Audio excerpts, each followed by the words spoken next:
Hi students, this is Venugopal from DBS Institute of Technology. This lecture is for second EC students. Now I am going to discuss about Class B power amplifier, Class B push-pull amplifier. It is also called as Class B push-pull amplifier. In the Class B amplifier, negative half cycle is completely absent. So the signal distortion is high.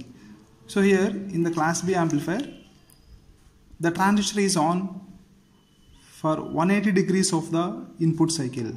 So that means here we are getting only half cycle. So one cycle is utilized and another half cycle is wasted. So in the Class B amplifier, the transistor is on for 180 degrees of the input cycle. Here, if we increase the input signal, then the power dissipation also increases. So, to minimize this drawback, the push-pull configuration is used. And here at zero signal condition, there will be no collector current. So, when the signal is applied, only the positive half cycle is amplified. Here we will see Class B push-pull amplifier. So this one is Class B push-pull amplifier circuit diagram. So if we see the circuit, here we are having the two transformers. This one is center tap transformer. This is input center tap transformer, and this one is output center tap transformer. It consists of two identical transistors, that is T1 and T2. So the transistors bases are connected to secondary of the center tap transformer of TR1. So here the transistor bases, so the base of T1 and the base of T2, these two bases are connected to the secondary of the TR1. So secondary of the center tap transformer 1. The emitters are shorted and the collectors are given to VCC. Here these two emitters are shorted and the collectors, this collector, that is a collector of T1 and the collector of T2, is connected to VCC, that is power supply. Is connected to VCC through the primary of the output transformer. So it is the primary of the output transformer. Here the collector of T1 and the collector of T2 are connected to this center tap transformer primary. So when it comes to operation, when the input signal is 0,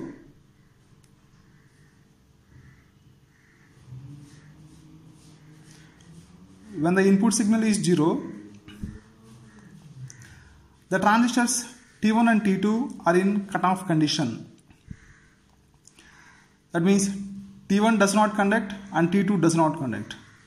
And the collector currents will be 0.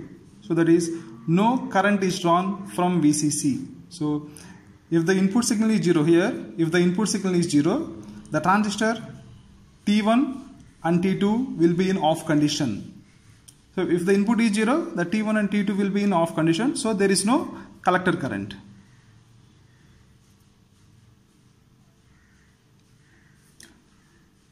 When the input signal is applied, the transformer TR1 splits the signal into two signals that are 180 degrees out of phase. So here this transformer TR1 splits this input signal and half cycle is applied to T1 and another half cycle is applied to T2. Here the phase shift between these two signals will be 180 degrees. So these two signals are 180 degrees out of phase. This signal is applied to the base of T1 and it is applied to the base of T2. So for the positive half cycle, T1 conducts and collector current IC1 flows.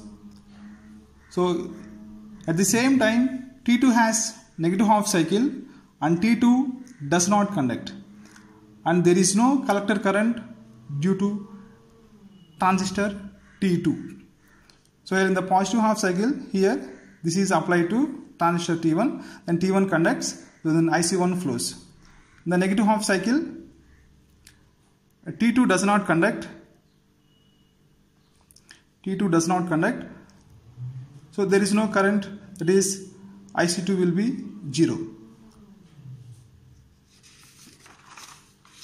So for the next half cycle, P1 gets into cutoff condition and T2 gets into conduction. So in the next half cycle, T1 becomes off and T2 becomes on.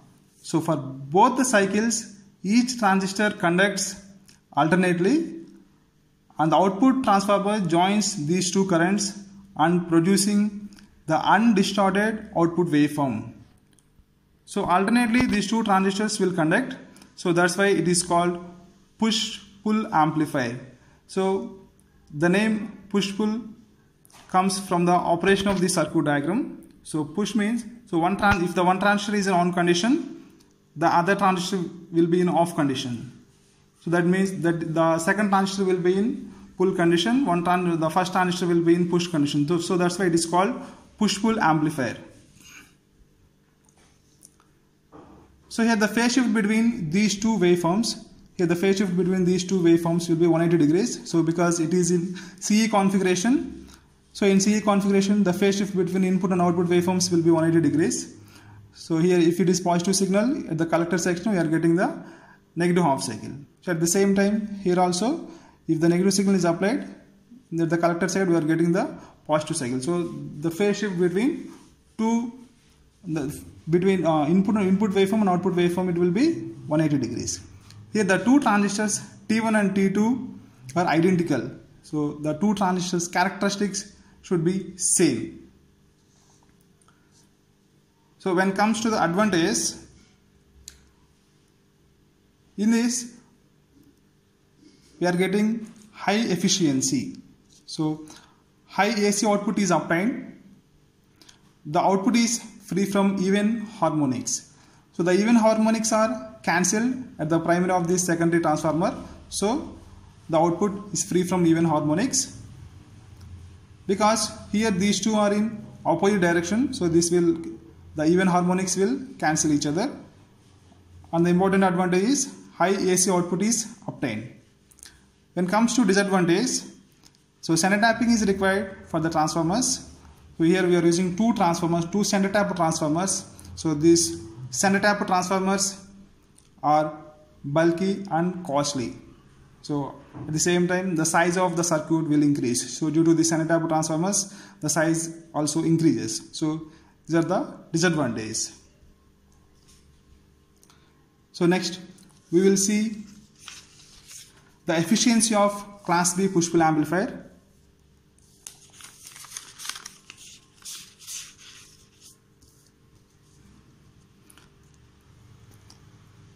So it is the efficiency of class B push-pull amplifier.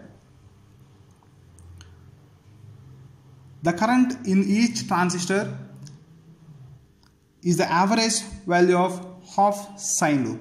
So here the DC current is IC maximum by pi.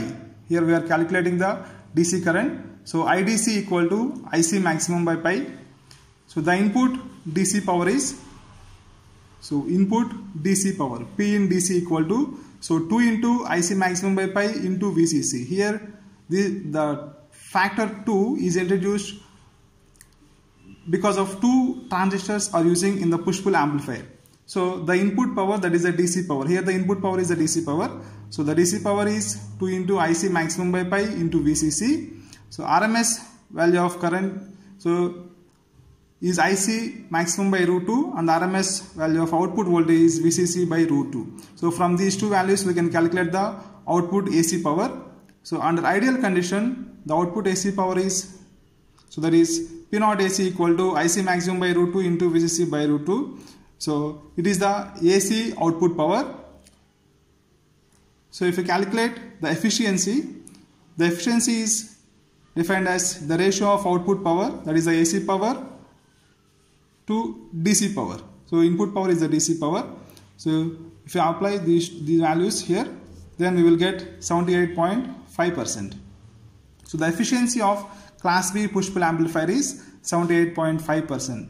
So compared to Class A push-pull amplifier, here the efficiency is high. So in Class A, series fed Class A power amplifier, we are getting 25%. In transformer coupled Class A power amplifier, we are getting 50%. But in this Class B push-pull amplifier, we are getting 78.5%. That is the main advantage of Class B push-pull amplifier. So one more drawback of this Class B push-pull amplifier is, here we are getting the crossover distortion. So crossover distortion is the main drawback. Here we are using two transistors. So due to this, we are getting the crossover distortion. That is the main drawback of the Class B push-pull amplifier. The advantage is efficiency is high. And the one more drawback is, we are using two Senner taper transformers. The size of the Senner taper transformers is bulky and the cost is also high. So, thank you.